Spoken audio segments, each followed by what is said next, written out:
A luz coada de Coimbra, dourada e antiga, parecia prometer um novo começo para Amara Oliveira.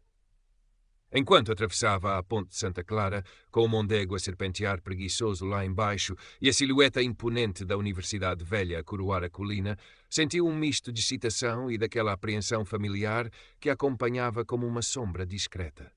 O novo cargo na Direção Regional de Cultura e Património era uma oportunidade de ouro. O culminar de anos de estudo e de empregos precários, onde a sua cor de pele, de um negro retinto que contrastava com a maioria, fora tantas vezes um obstáculo não dito, uma barreira invisível. Trazia na bagagem um mestrado impecável em gestão cultural e a esperança teimosa de que desta vez o seu mérito falasse mais alto. O edifício da direção, sisudo e imponente na alta da cidade, cheirava a papel antigo e a cera de soalho. No seu primeiro dia, Amara esforçou-se por absorver tudo, os corredores labirínticos, os rostos dos novos colegas, alguns curiosos, outros indiferentes, e a atmosfera de formalidade que pairava no ar. O seu gabinete, embora pequeno, tinha uma janela que dava para um pátio interior com um limoeiro carregado, um pequeno consolo. As suas pequenas plantas, cuidadosamente transportadas de Lisboa, já encontraram um lugar na parapeito, pequenas manchas de verde teimoso contra a burocracia cinzenta. O Dr. Duarte Vasconcelos, chefe do Departamento de Projetos Especiais e seu superior direto, recebeu-a no seu espaçoso gabinete, com vista para o rio. Era um homem nos seus 50 anos, cabelo grisalho impecavelmente penteado, fato caro de corte irrepreensível e uns óculos de marca que pareciam servir mais para examinar os outros por cima da lente do que para corrigir a visão. O seu sorriso era polido, mas não alcançava os olhos azuis e frios. Amara Oliveira, seja bem-vinda, disse ele, a voz grave e um pouco arrastada, como se cada sílaba fosse uma concessão. Li o seu currículo, impressionante para alguém tão jovem. Amara sentiu o subtil espinho na palavra jovem, mas sorriu profissionalmente. Obrigada, Dr. Vasconcelos. Estou muito entusiasmada por começar. Ótimo, ótimo. Ele folheou uns papéis na sua secretária de mogno. Temos um projeto novo que me parece ideal para si. A digitalização e catalogação do espólio fotográfico do professor Egas Muniz. Um tesouro escondido. Precisa de estar pronto para apresentação pública dentro de, digamos, 3 meses. 3 meses. Para um espólio que, ela sabia por alto, era vastíssimo e complexo. Amara sentiu um frio na barriga. Dr. Vasconcelos, 3 meses parece um prazo bastante ambicioso. Terei acesso a todos os recursos necessários, equipa de apoio, equipamento de digitalização adequado. Ele olhou-a por cima dos óculos, um brilho quase imperceptível nos olhos. Recursos? Minha cara, o maior recurso é a sua capacidade. E quanto à equipa, de momento terá de ser engenhosa. Considere isto um teste à sua adaptabilidade. Tenho a certeza que alguém com o seu calibre saberá encontrar soluções. A palavra calibre, dita com aquela pausa, ressoou nos ouvidos de Amara como um sino de alarme. Era o tipo de linguagem codificada que aprendera a reconhecer, aquela que insinuava mais do que dizia, que a colocava subtilmente no seu lugar. Engoliu em seco, a esperança do primeiro dia a esvair-se um pouco. Compreendo, Sr. Doutor. Farei o meu melhor. Conto com isso, ele concluiu, o sorriso polido a regressar, já dispensando com um gesto vago em direção à porta. Nos dias que se seguiram, Amara mergulhou no projeto Muniz com uma determinação feroz. As caixas de fotografias e negativos eram infindáveis, muitas em estado frágil. O equipamento de digitalização disponível era antiquado e lento. Pedidos formais por melhores ferramentas ou por um assistente, mesmo a tempo parcial, eram respondidos por Duarte com evasivas polidas ou silêncios eloquentes. E-mails importantes sobre o projeto, que deveriam ter sido reencaminhados para ela, chegavam com dias de atraso ou não chegavam de todo. Numa reunião de departamento, quando Amara tentou apresentar um plano de trabalho realista e os desafios que enfrentava, Duarte interrompeu-a com um paternalismo irritante. Amara, vejo que ainda está a adaptar-se ao nosso ritmo. Menos foco nos problemas, mais foco nas soluções, sim? É assim que progredimos por aqui. Alguns colegas desviaram o olhar, outros esboçaram sorrisos desconfortáveis. Ninguém disse nada. A solidão no trabalho começou a pesar. As suas tentativas de criar laços com os colegas eram recebidas com uma cordialidade distante. Sentia os olhares, as conversas que paravam quando ela se aproximava da máquina de café. Era como se uma redoma invisível a separasse dos outros. uma redoma construída com os tijolos subtis do preconceito e da dinâmica de poder que Duarte Vasconcelos orquestrava com mestria. Será que estou a imaginar coisas? Perguntava-se à noite, no seu pequeno apartamento alugado na Baixa, enquanto o cheiro do rio entrava pela janela. Ou será que ele está mesmo a tentar que eu falhe? A memória de um emprego perdido em Lisboa, onde um gestor lhe dissera abertamente que uma imagem diferente não se adequava à cultura da empresa, voltava com frequência. Não, ela não estava a imaginar. Foi a de Lourdes, uma funcionária administrativa perto da idade da reforma, com um olhar perspicaz e um sorriso amável escondido atrás de uns óculos de aros grossos, quem primeiro quebrou o gelo. Encontrou Amara na copa, a olhar desanimada para uma chávena de chá. "Menina Amara", disse ela em voz baixa. Lourdes tinha uma presença calmante, o seu cabelo grisalho apanhado num coque simples, as mãos marcadas por anos de trabalho. "Não deixe que o Dr. Vasconcelos lhe tire o sono. Ele é assim." Amara olhou-a, surpreendida. "Assim como do Lourdes." A senhora suspirou, olhando para os lados antes de continuar. "Ele gosta de testar as pessoas, especialmente se forem diferentes. Já vi este filme antes, minha querida, com outros. Alguns não aguentaram a pressão." Havia uma tristeza no seu olhar que Amara compreendeu imediatamente. "Ele acha que eu não sou capaz", murmurou Amara, mais para si mesma. "Bobagem", retorquiu Lourdes com uma firmeza inesperada. "Você é mais capaz do que muitos aqui. Mas ele não gosta de quem lhe faz sombra ou de quem não se encaixa no molde dele. Um conselho, se me permite. Documente tudo. Cada pedido não respondido, cada informação negada, cada comentário menos próprio. O papel não esquece." As palavras de Lourdes foram como um bálsamo e um despertar. Não estava sozinha na sua percepção. E a sugestão de documentar tudo acendeu uma nova luz na sua mente. Era uma estratégia, uma forma de lutar com as armas que ele não esperaria que ela usasse. A partir desse dia, Amara tornou-se uma cronista silenciosa da sua própria provação. Cada e-mail trocado com Duarte, cada pedido formal, cada prazo irrealista, cada comentário depreciativo ouvido em reuniões, anotando data, hora e quem estava presente. Era meticulosamente guardado numa pasta digital segura e num caderno discreto. As noites eram passadas a organizar esta informação, o cansaço a misturar-se com uma raiva fria e uma crescente determinação. As suas pequenas plantas na janela do gabinete pareciam observá-la, testemunhas silenciosas da sua resiliência. Duarte, por sua vez, parecia sentir a mudança subtil em Amara. Ela já não baixava o olhar tão facilmente. As suas respostas, embora sempre profissionais, continham uma firmeza nova. Isto pareceu irritá-lo ainda mais. Começou a criticar o seu trabalho de forma mais aberta, muitas vezes na presença de outros, questionando as suas decisões metodológicas na catalogação do espólio Muniz, insinuando que o seu rigor académico deixava a desejar. Chegou a esquecer-se de a convidar para uma reunião com um especialista externo sobre conservação fotográfica, um tema diretamente relacionado com o projeto dela.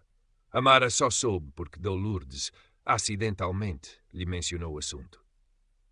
"Ele está a tentar isolá-la completamente", disse Lourdes, com preocupação genuína, durante uma das suas breves conversas na copa.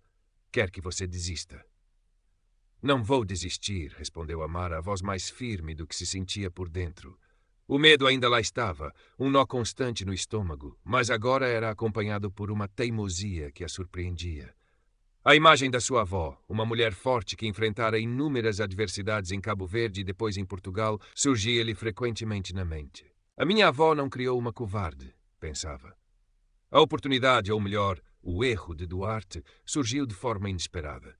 Numa sexta-feira, ao final da tarde, Amara recebeu um e-mail de Duarte com o assunto "Reavaliação de desempenho confidencial". Estranhou, pois a sua avaliação só seria dali a meses. Ao abrir, percebeu que era um e-mail que Duarte pretendia enviar a um superior, o diretor-geral da Cultura, mas que, por engano, incluíra Amara na lista de destinatários. O conteúdo era devastador e, ao mesmo tempo, a prova de que precisava. Duarte descrevia Amara como uma aposta que infelizmente não está a corresponder, mencionando a sua dificuldade de integração na equipa e uma certa lentidão na compreensão de processos complexos. Mas a frase que fez o sangue da Amara gelar e ferver ao mesmo tempo foi: "Embora tenhamos de cumprir certas quotas e demonstrar abertura, a verdade é que nem todos os perfis se adequam à excelência e à imagem de rigor que esta direção sempre prezou." Sugiro que comecemos a pensar em alternativas mais alinhadas. Alternativas mais alinhadas. A frase ecoava o não se adequa à cultura da empresa que ouvira anos antes. Era a confirmação crua, escrita a preto no branco digital, do preconceito que a asfixiava. Sentiu uma náusea, mas também uma descarga de adrenalina. Guardou o e-mail em várias cópias seguras, o coração a bater descontroladamente. Ele cometera um erro crasso. Passou o fim de semana a traçar um plano.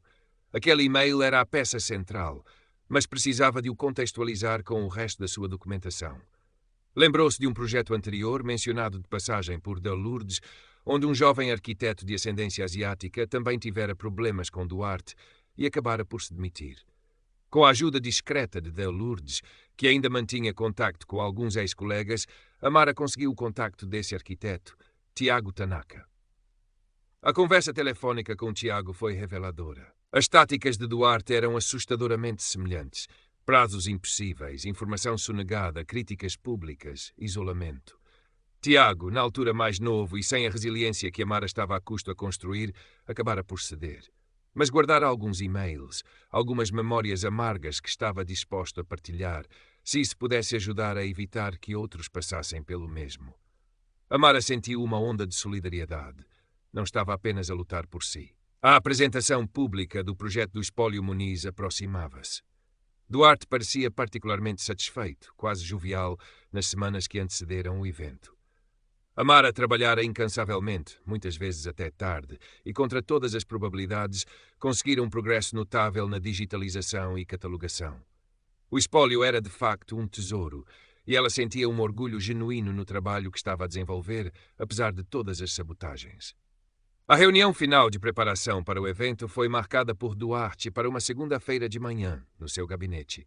Estariam presentes apenas os dois. Amara sabia que aquele seria um momento crucial. Entrou no gabinete de Duarte com o seu computador portátil e um pequeno dossiê debaixo do braço. Ele estava recostado na sua cadeira de pele, um sorriso condescendente nos lábios. Então, Amara, o grande dia aproxima-se. Está tudo sob controlo, presumo. O projeto está a avançar bem, Dr. Vasconcelos, apesar dos desafios, respondeu ela, a voz calma. Desafios, é sempre a mesma história. Ele abanou a cabeça, teatralmente. Sabe, Amara, tenho estado a refletir sobre o seu desempenho e, para ser franco, estou algo desapontado. Amara manteve o contacto visual. Desapontado, Sr. Doutor, poderia especificar? Ora, a sua falta de iniciativa, a sua constante necessidade de acompanhamento. A forma como parece sobrecarregada com tarefas que outros executariam com mais naturalidade. Ele fez uma pausa, saboreando o momento. Temo que este projeto, apesar de tudo, possa estar um pouco acima das suas atuais capacidades. Pensei e discuti isto com a direção-geral que talvez fosse melhor para todos se reconsiderássemos a sua posição no final deste projeto. Talvez algo menos exigente, mais adequado ao seu perfil. O eufemismo adequado ao seu perfil pairou no ar, carregado de todo o peso do e-mail comprometedor. Era agora ou nunca. Amara respirou fundo. Dr. Vasconcelos, agradeço a sua franqueza. E por falar em franqueza e em discussões com a direção-geral, creio que tenho algo que lhe poderá interessar. Abriu o seu portátil e projetou na parede o e-mail que ele lhe enviara por engano. O sorriso de Duarte congelou. A cor começou a fugir-lhe do rosto à medida que as suas próprias palavras, alternativas mais alinhadas, apareciam em letras garrafais. Este e-mail, continuou Amara, a voz firme, mas sem tremer, parece contradizer a sua preocupação com as minhas atuais capacidades. Sugere, isso sim, um padrão de comportamento que visa não o meu desenvolvimento, mas o meu afastamento, baseado em critérios que nada têm a ver com mérito profissional. Duarte engoliu em seco, os olhos fixos no ecrã, depois em Amara, com uma mistura de choque e fúria contida.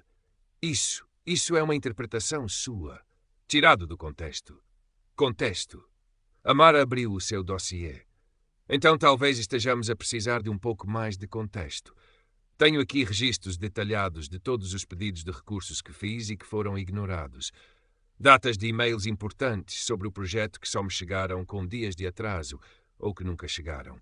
Transcrições de comentários seus em reuniões, como aquele em que questionou o meu rigor académico sem qualquer fundamento.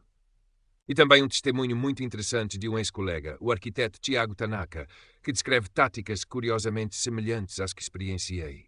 Cada palavra de Amara era como um golpe. Duarte Vasconcelos, o homem habituado a ditar as regras, a controlar narrativas, estava visivelmente abalado. A sua arrogância habitual dera lugar a uma palidez mortal. Tentou falar, mas apenas um som estrangulado lhe saiu da garganta. O que pretende com isto, Oliveira? Conseguiu ele finalmente articular a voz rouca. Pretendo justiça, Dr. Vasconcelos, respondeu Amara serenamente. Pretendo que o meu trabalho seja avaliado pelo seu mérito, e não pela cor da minha pele ou por preconceitos antiquados. Pretendo que ninguém mais nesta direção tenha de passar pelo que eu e o Tiago passamos. Ela fez uma pausa, deixando as palavras assentarem.